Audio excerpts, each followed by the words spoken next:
Theo, a tiny grey mouse, was afraid of the dark. The shadows that stretched across his burrow at night made him shiver, no matter how warm his nest was. The creeping blackness outside always sent a chill through his whiskers.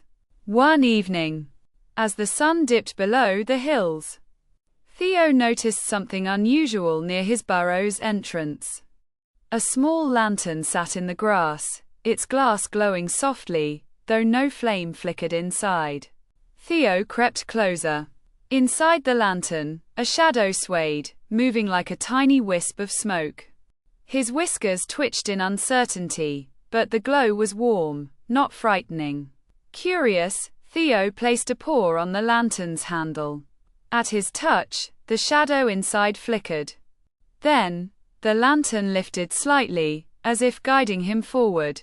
Theo hesitated, but something inside him whispered, "Follow the light." He took a deep breath and stepped into the night, the lantern floating ahead of him.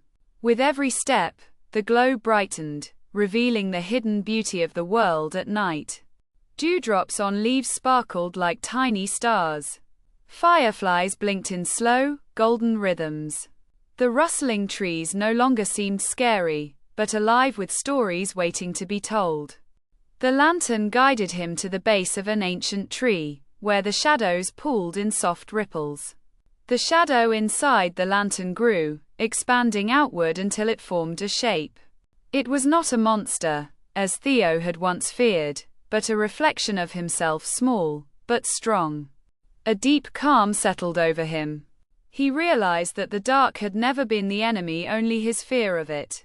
He let out a breath, and the lantern flickered once before settling into stillness. As dawn approached, the lantern's glow faded, but Theo no longer needed it. He had found his own light, even in the darkest of nights. With a newfound confidence, he scampered back to his burrow, unafraid. From that night on, the shadows no longer frightened him. Instead, he saw them as part of the world's quiet beauty.